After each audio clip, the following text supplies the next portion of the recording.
Having someone videotape your presentation and then have an opportunity to self-critique can be really, really valuable, because that's where you find out you've got a little tick. Now there are a couple of ticks. You've got physical ticks like scratching your nose, and you've got verbal ticks such as using the word like, which is infuriating to people over the age of 40. I was once walking through a hallway through into the gym, and I could hear the two young women talking, and they used the word like in the course of my little 30 seconds, not less than 14 times. Question at the back. Just to your point about publishing early and often, when students publish, they have an easier time in their defense. Yes. Does that have to do with confidence? Does that have to do with... It has partly to do with confidence, but it also has to do with the external examiner and the examining committee. Because when you've published, and this is discipline dependent, because I think in history that there might be a less of a, or in English there might be less of a consideration around that. But certainly in the sciences, if you've published, even if you've co-published, what happens is everybody in the room, if they know that you've published this, basically they are confronted with the evidence your work has already been peer reviewed and found acceptable. So it's awfully hard to say not accepted, don't darken our doors, when it's already been published in Nature. Right?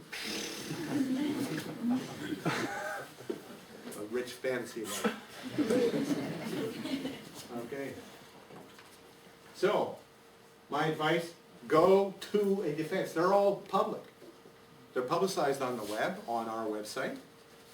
Go to one, preferably in a related discipline, right?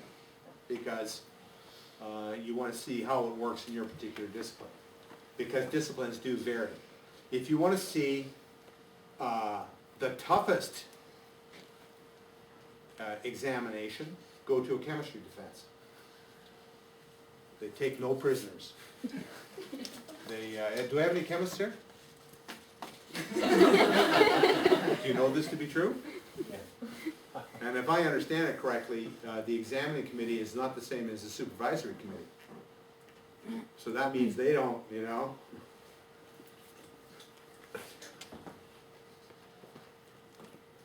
Yeah, I've seen a couple of really interesting ones out of chemistry.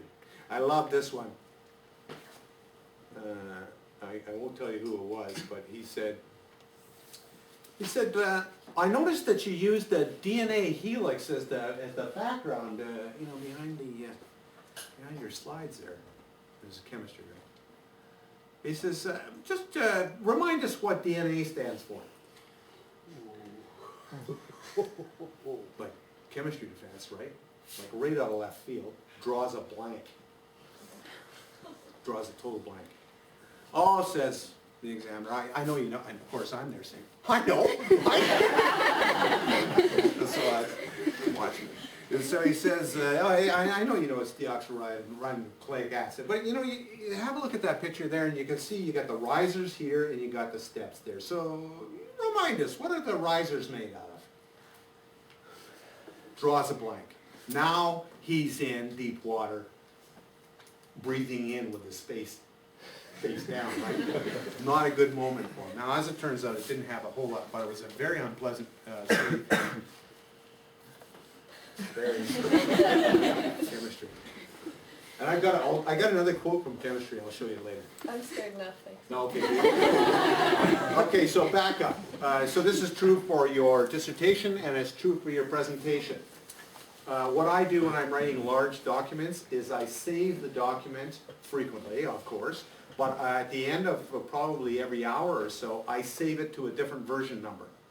So I save version 1, 1.1, 1.2, 1.3, 1.4. Why? Because if any one of those versions goes in the tank, if the file corrupts, or you know, Nova Scotia Power treats us yet again to life in the Stone Ages, then you're okay, because the maximum you've lost is an hour. Plus, the other thing is that I find when you're writing large documents is at version 15, what happens is you take out a whole section, you say, oh, you know, that's crap, that doesn't work at all, get rid of that. And then you get to version 20 and you realize, that's where those 4 paragraphs belong. course, if you just oversaved your history. So version control and backup, so you want to have copies of this in more than one place. And it's true for all components of it. It is helpful if you can find out the name of the external examiner, and usually that's permitted, to find out something about his work, because it will give you some idea about the perspective that he or she brings. You must be able to answer the question about the so what. Of what consequence, what value, what explanation is there for the fact that you have committed something in the order of 3 to n years, where n is a number that the dean in graduate studies doesn't like to think about, of your life. Why was this worth doing? All right, so we have some advice around the word command. You must have command of the vocabulary in your dissertation. If you have special technical words, and this is true whether you're a historian, social anthropologist, or a biochemist who must use the word polyubiquitination, you have to know what all those words mean. If you use the word hegemony, you better know what it means. If you are in a discipline where there are hypotheses, then you must know all of the hypotheses and sub-hypotheses that you created. And you have to know why you chose those hypotheses over alternate hypotheses.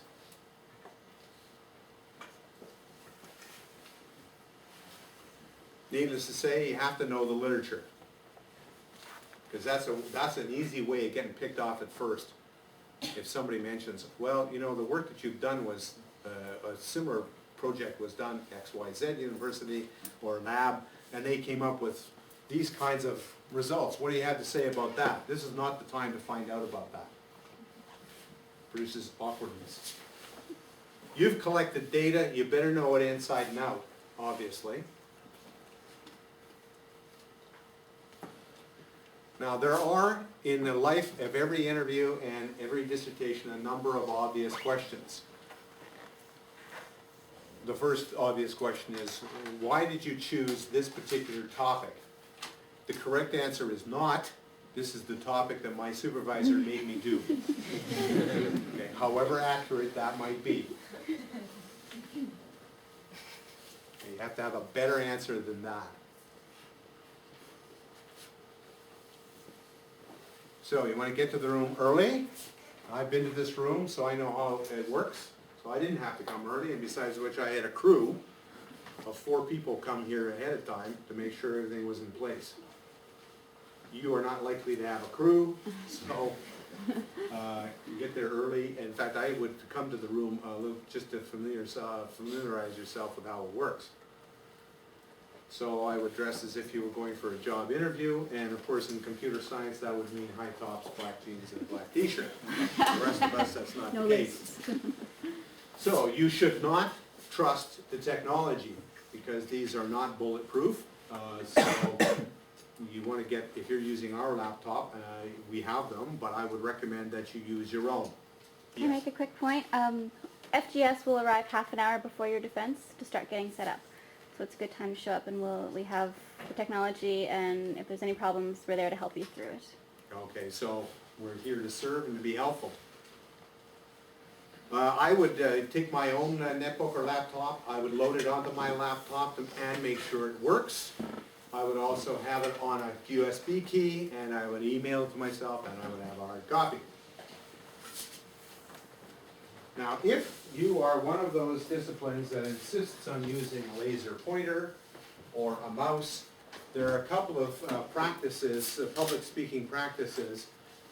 First of all, obviously, you're not going to be pointing it into the eyes of the people who are watching. Standard kind of thing. And the other thing is, if you want to emphasize something by using a laser pointer, this is the way you do it. You do it slowly with control. And if you're really nervous, just hold your hand on your hip and move it slowly like that. Don't do this, because it's actually not helpful. It's a distraction, and we all know that distractions are a bad thing for public speakers. We have this particular Kensington remote mouse. You should be familiar with how it works. You can borrow ours. I recommend that you buy it for yourself if you expect to do a fair amount of public speaking. Except no substitute. Kensington. No, I don't get a cut. But I have one for myself. Okay, so for place and paraphernalia, so a practice session is a good thing with the laptop and the projector. There are some technical things you want to take care of here because they're a distraction. And I have seen this thing happen where Skype suddenly opens and your mom is sending you a little text message saying, "How's it going, dear?"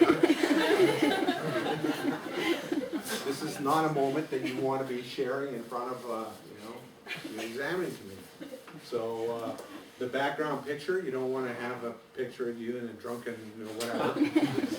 And turn off the screensaver. That's another important thing that people forget to do, and then all of a sudden the machine starts. Another thing is to make sure that the operating system has been updated and all the rest of it, because you don't, and I've seen this happen, where the operating system suddenly says, and the student is answering the question, right? And all of a sudden the pop says, "I'm going to be updating your system in 5 minutes, and then I'm going to shut it off." Okay? And then you can see the clock, 4:59, 4:57. The student is busy trying to add, and there are 5 people here looking at this thinking, "Oh, this is not going to be a good moment."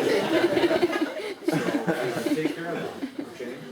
So it's a good idea to bring water or whatever your particular, I think gin is not advisable, but certainly water, and so that necessarily means you want to go to the bathroom before you walk into the room. So those are good things. If anybody is participating by speakerphone, whether it is the external examiner or somebody else, there are a couple of hints that you need to know about. First of all, the speakerphone typically sits on a surface like this. So I, as the chair, always advise people, it's very important if there's a speakerphone that you don't tap on the surface. Because the only thing the person on the other end can hear is the telltale heart, and it's not a good moment. It's very, very annoying. It's a distraction. Okay? So you want to keep it, and you need to project your voice. You need to project your voice into the speaker.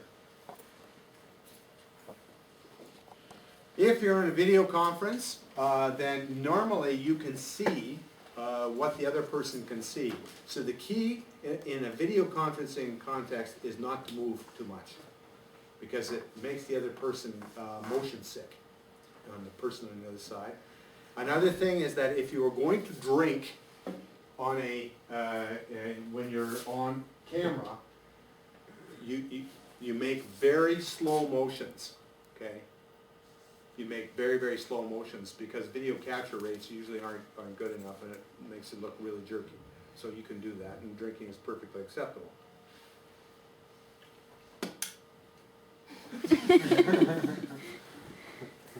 All right.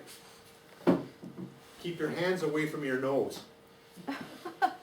when you're on video conferencing, because it's a distraction. The person, as soon as you start bringing your finger up towards your face, people are wondering, is he going to? What is he going to do there? What if you found something? So it's a distraction. So keep your hands away from your face.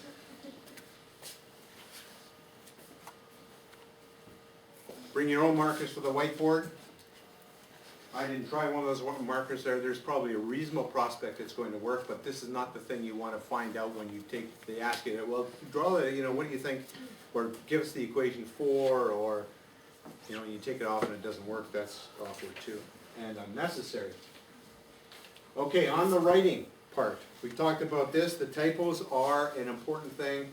So I don't know about you, but the right thing to do, if you have to edit your own work, there's only one thing to be done. You have to have distance